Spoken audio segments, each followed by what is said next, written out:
Hi guys, hope you are all doing well. Welcome to another one of our greatness sessions.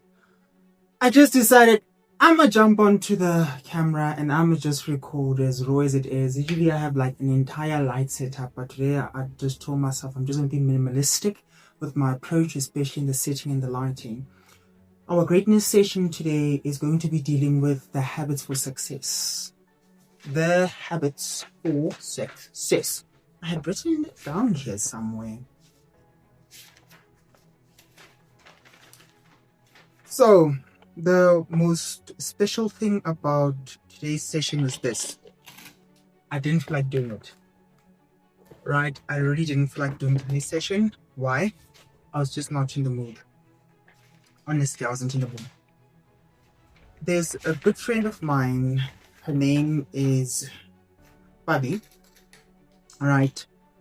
We call her Bobby, Babs, or yeah. Babalo is her full name, but like short name is Bobby Babs. Maswas Kat, she's one of my leaders at church, which is a good friend of mine. Now, I'm going to make a confession. I'm going to confess. So I was looking at my analytics on YouTube, and you know how the analytics will tell you that in the last 30 days, in the last 90 days, how many videos you've posted. So there was an analytic that I was looking at, and it said in the last 30 days, I posted only 3 videos. No, in the last 90 days, I posted only 3 videos. So that would mean that I was posting once a month. And I was really not happy about that. It was a wrong analytic because I was looking at not the analytic for, not a recent analytic, but a much more older analytic that will allow YouTube to give you access in going live. So I was looking at the wrong analytic. And I thought to myself, if I'm posting 3 videos in the last 90 days, what am I doing? How am I pushing myself to the place where I need to be? Or how am I pushing myself to become a better version of myself? I was just confused, like, what am I doing? 3 videos in 90 days. I'm like, no, it's not possible. So Bobby, I was just helping her with some things when it comes to establishing herself on YouTube. And she was posting every week. And I'm like to myself, a student that I teach about YouTube is posting every week, and me, who's the teacher, is only posting once every 2 months. I'm like, no. Literally, from that moment, I literally changed my schedule. I changed my schedule, and now I post 3 videos per week. I'm like, if I'm the teacher and she's a student, she's posting more than me, she's committed more than me. I'm like, no, something is not right. There is a equation that's not balancing. There is an equilibrium that's disjointed. So like, I need to literally improve on my consistency when it comes to posting. And I began posting every week. I dedicate Tuesdays or Thursdays to taking videos, and then Fridays and Saturdays to editing, or Sundays, however. But at least in a week, I must have 3 videos to post that week. So that's my confession. She actually attributed to the inspiration of the commitment of posting on a weekly basis. But nonetheless, that was a confession. We are looking at the habits of success, and I studied this material from one of the mentors that I follow on YouTube, and his name is Jim Rohn. And his material is very insightful and inspiring. So this is one of the videos that he had shared, which I took down notes, and I really do want to share this with you guys, because these are the notes, or these are the things and principles that I myself use. Alright, and I've seen them work for me, and I really do hope they will work for you. So the title, or the title of today's session is Habits That Attract Success. Number 1, goals. And he says that your goals must be clear and precise. There is no way that you can become anything or anyone successful if you do not have goals. Goals are the mark. There is a understanding of what hitting the mark is in theology or in Christianity, which therefore then says that if you've sinned, the word sin basically means in the Greek missing the mark. So people who play like bow and arrow, I forgot what they call that sport, who use the bow and arrow, or who play the sports that's of the bow and arrow, whenever they miss the mark, they would say they have sinned. So when you don't have a goal and you want to be successful, you want to achieve anything, you are literally going to sin. You are literally going to miss the mark. Why? Because there is no mark for you to hit. Setting a goal brings you to a place of precision. Setting a goal brings you to a place of direction. Setting a goal brings you to a place of focus. Setting a goal brings you to a place of aim. If you do not have focus, if you do not have direction, if you do not have aim, what are you moving towards? A lot of people mistake movement for progress, and that's not the case. There may be movement happening in your life, but is that movement progressive? Is that movement moving you forward? Is that movement taking you somewhere? It's possible for you to have movement in your life, but your movement is in circles. You're not going anywhere, but you are just moving around in circles. Is your movement taking you to the next stage? Is your movement taking you to the next level? Is your movement taking you to the next plateau? Is your movement taking you to the next sphere of things? When you have a goal, every movement that you make will become progressive because there is a place that you are heading towards or heading to. But one thing that I've always told people, and an understanding which I've always given the people who follow us, is to say this, that it's not about necessarily setting a goal, but it's about setting that goal and finding or learning the principles, the techniques, the tools that are needed for you to achieve that goal. It's pointless to have a goal and not know how to achieve it. It's absolutely pointless. Having a goal is a first step, but the how to achieve it, that's when we speak about principles. That's when we're speaking about tools, tactics, techniques. That's when we're speaking about mentorship, having a teacher, having someone who will help you and guide you into the person that you need to become in order to achieve that goal. Because when you set a goal, you are ultimately saying that there is a person I want to become, and this person is the kind of person that will be that end outcome, that end goal, that destiny. Okay, let me put this in a way that you can understand. Every goal that you set requires you to become someone that you are not today. The goal that you have for yourself requires a vision of you that you are not today.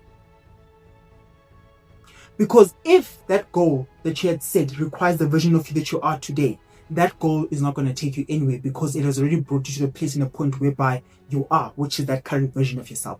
A goal is meant to stretch you. A goal is meant to test you. A goal is meant to refine you. A goal is meant to build you in terms of character. If your goal does not demand or does not require you to change certain things about you, or does not require you to strengthen certain things, if your goal does not require character refinement, that goal is not as big and is not as worthy as you think it is. If a goal or your goal that you have set, if it is worthy, if it is big enough, if it is worthy enough, it will ultimately bring you to a place whereby a transformation takes place pertaining to who you are and character. So first thing, goal. And he says that goals define what success looks like. Right? Goals define what success looks like. I'm saying, if you have no goal, then where are you journeying to? Okay? So that's the first thing you need to understand about what habits of success looks like. First thing, goal. Number 2, attitude. All right? Attitude. You need to have the right attitude for you to become the person you desire to be through the goal that you have set. Attitude has to do with how you look at things. Attitude has to do with how you respond to things. Attitude has to do with how you react to things. Attitude has to do with how you handle things. That's what attitude is. There's a saying that says that it's not what you said, but it's how you said it that has to do with attitude. It's not what you did, but how you did it that has to do with attitude. And one of the most important attitudes that I've found in studying all of these great people who have succeeded and who are doing well in their fields and who are doing well in their careers, whatever sphere or dimension of work that they do, is this: that great gratitude is one of the most important attitude traits you should have. Gratitude says that even if things don't go your way, but you still keep focused in thanksgiving. Even if things don't happen at the time you want them to happen, you still keep focused in the attitude or in the vista of thanksgiving. Thanksgiving or thankfulness basically means that you understand that what that outcome has contributed to you may not be where you want it to be, or may not be what you want it to be, but still growth has taken place. There are certain outcomes that you will be faced with in life, or there are certain outcomes that will happen to you or happen in your life, that even if it's not what you wanted, or even if it's not what you expected, or even if it's not what you were looking forward towards, there's something about that outcome that changed something about you. Jim Rohan says this, that even if you don't reach your goal, but what you have become in trying to reach your goal is what the purpose, or is what the goal was all about. Goals are all about stretching you. Goals are all about character refinement. Goals are all about building you. Goals are all about transforming you in terms of the way that you think. Even if the goal is not achieved, but have you transformed in trying to reach the goal? Has character refinement taken place in you trying to reach the goal? Has the way that you think transformed in you trying to reach the goal? It's not about reaching the goal, but it's about the transformation that takes place in you stretching yourself to reach the goal, even if you don't. And in your becoming, through you trying to reach the goal, if that has taken place, you have achieved. Okay, so attitude is very important when it comes to success. It's very important. It's very important. Okay, the attitude of gratefulness, the attitude of self-control, the attitude of thankfulness, the attitude of generosity, the attitude of, there's so many attitudes that you need to have in order for you to become a successful person. The attitude of not taking things personally, the attitude, there are so many of them. So you need to evaluate or introspect, to ask yourself that, what attitude do I have that I know will become a hindrance to me reaching my goal and ultimately becoming a success? The attitude of laziness is a hindrance. The attitude of procrastination is a hindrance. The attitude of I'll do it tomorrow is a hindrance. The attitude of always waiting for the perfect time is a hindrance. The attitude of always wanting to be perfect is a hindrance. I love what my friend Stay said. It blew my mind.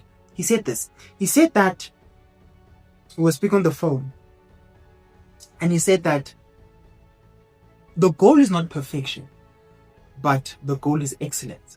And in you striving for excellency, ultimately perfection will become the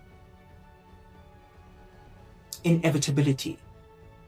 Oh, I'm putting it right. So I'm paraphrasing what he said, but I'm summing up what he said, but in my own way. Again, don't strive for perfection, but strive for excellency. And in you striving for excellency, perfection is inevitable. Don't strive for the end goal. Strive for what makes the end goal happen. It's not perfection that I'm striving for, it's excellence that I'm striving for. In me striving for excellency, perfection is inevitable. Always remember. So we're just talking, and that just came to mind right now. Number 3, actions that shape your life, or the habits that shape your life. Then now we're looking at habits. So the first thing that you need to, in order for you to succeed, number 1 is goals. Number 2 is attitude. Number 3 is habits. And I've always said that habits are not something which you are born with, but are things that you consistently and persistently do on an everyday basis. Habits are systems and principles that you engage with, or that you employ in your everyday life, whether consciously or unconsciously, and they have become a part of you. It is now a habit for you to do certain things. So if you are struggling with a certain habit, introduce another habit to cancel that habit. Okay, why do I say introduce another habit to cancel that habit?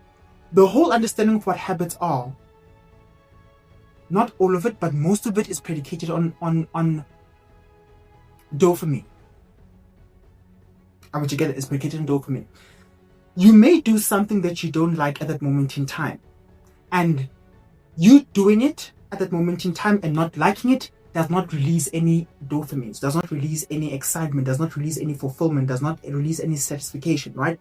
But if you continue doing that thing for a long time and you're seeing its benefits in terms of how it is working for you, you begin to change your perspective on that specific thing or on the specific habit, and you begin liking it. And then once you begin liking it, that's when the dopamine comes into the equation, and therefore ultimately the dopamine will then be attached, or will then be included in that habit, and therefore that habit, the propensity of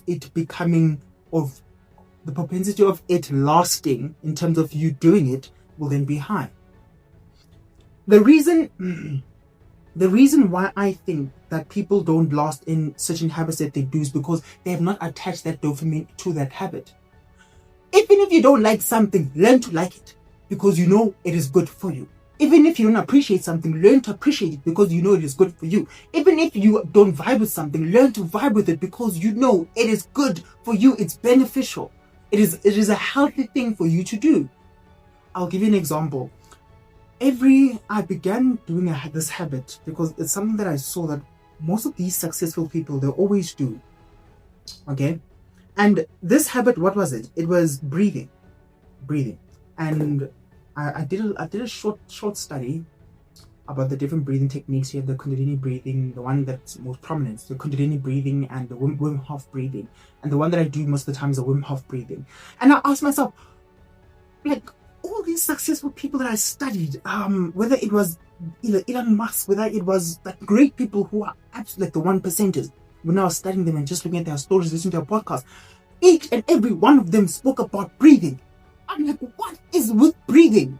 Okay, some of them breathed because it relaxed them, it calmed them down. Some of them breathed because it changed their mind in the sense of it calmed their mind down, or it relieved or released anxiety from their mind. Some of them breathed as something as like an activity they did during their break.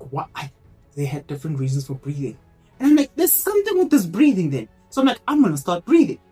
And when I started breathing and doing breath exercises, I'm like, I don't understand, it's pointless. Like, I absolutely, why am I breathing? Right? So, but I kept on doing it because I saw that this is one character trait, or this is one habit that the top 1%ers, they do. I'm like, there must be something in this habit that there's an understanding I've not yet grasped or caught. But let me just start doing it. And I began to, every morning, I started doing it in the afternoons, and then I went to start doing it in the evenings, and then I'm like, okay, no. Then I was like, I'm gonna start dedicating doing this in the morning. And I started breathing in the morning. And one thing that I saw about breathing in the morning, that it woke me up. The reason why you find yourself still tired in the morning is because you've not yet woken up. Yes, you've gotten out of bed, but you've not yet woken up. When you breathe, right? When you do breath exercise, when you do breath holds on the out, hold your breath on the in, hold your breath. When you do that, you wake up your mind, you wake up your senses, you wake up your neuronic patterns in your mind. You wake up your body, like you put your body in a state of shock whereby it's like, I'm up now. And you become aware. Your motor skills improve and increase after doing proper breath exercises. Then it's like you alert, you're aware, you can react to certain things quickly. A lot of us get out of bed, but a lot of us do not wake up. There's a difference. Okay. So just doing this, and I realized that I'm more awake, I'm more alert, my mind is more sharp and focused. And if I study after doing a breath exercise, I realize that I catch the things even more quickly. If I do my exercising, my gymming, and my running, my fitness after breath exercises, right, my lungs are more open. I can do more. I can even go. My fitness has improved dramatically after doing this breath. So I now realize this is why even athletes do breath exercises. This is why even successful people do. It does something to your mind, and it does something to your body. It brings you to a place of alertness, brings you to a place of awareness, brings you to a place of where it's like your subconscious, your subconscious mind is unlocked. It's like you are aware of being present. You are aware at the moment in time. So that's what I realized about breathing, right? So I started a habit not knowing or not understanding what it is all about, but I just began it. And now that I understand what it's all about, now that I do it on a consistent basis, on a regular basis, now become a habit in my life. And the reason why I'm still doing it even today, after 2 or 3 years, I'm still doing it even today, is because there's a dopamine that's now attached to that habit, because I've now realized and understood its effect and its impact and its beneficial nature for me and towards me. So I've attached the dopamine element towards that habit, and therefore the propensity of me doing breath exercises even in the future for the rest of my life is much more higher now. Why? Because there's that dopamine attached to that habit, which I previously did not like, and that dopamine previously was not there. Habits, very important, very important. Let's do the last one. The last one has to do with network. So, network. What is network all about? What is network all about? Network has to do with associations. Network has to do with mentorship. Network has to do with tutelage. Network has to do with connections. Network has to do with people who have become vessels, who have become gates, who have become doors, who have become access to you. Networks. It is not possible for you to become successful in its holistic understanding in the absence of associations, in the absence of networks. Network is to say that you connect with people who are in the space you want to be at. You connect with people who know the things that are needed in order for you to be where you need to be. You connect with people who will help you get there quicker. And I've always said that mentorship is the quickest ways, is a shortcut to success. Mentorship helps you avoid certain mistakes that people who have been down the road that you want to go to have made. Mentorship helps you understand certain things that it took that other person 7 years to understand, but because you are close to them and because you've made them your mentor, you can now understand what they took them 7 years to understand within a year. Mentorship is the quickest and is a shortcut to success. It's one thing that I've always understood, it's one thing that I've always known and seen, recognized. So you need to have a network. You need to have a network of people who are where you want to be. You need to have a network of people who are operating the spaces that you want to be. You need to have a network of people who have the knowledge that you need in order that will take you to where you want to be. Network associations and connections. Sometimes you'll find that where you want to go or where you want to be, you cannot get there because there is a connection that you need that you don't have. Finding someone on the inside and making that person your connection or your connect or your plug in order for you to enter into those rooms and to enter into those spaces is very important. It's very important. At times, education will not be your gate. At times, your degree will not be your gate. At times, your intelligence will not be your gate. At times, God will bring a human being and that human being will become your gate. Your gate into the rooms you want to enter. Your gate into the people you want to talk to, your gate into the success that you want to become. Gates are not only found in the learning institutions. Human beings can become gates. Alright? Love you guys all. God bless.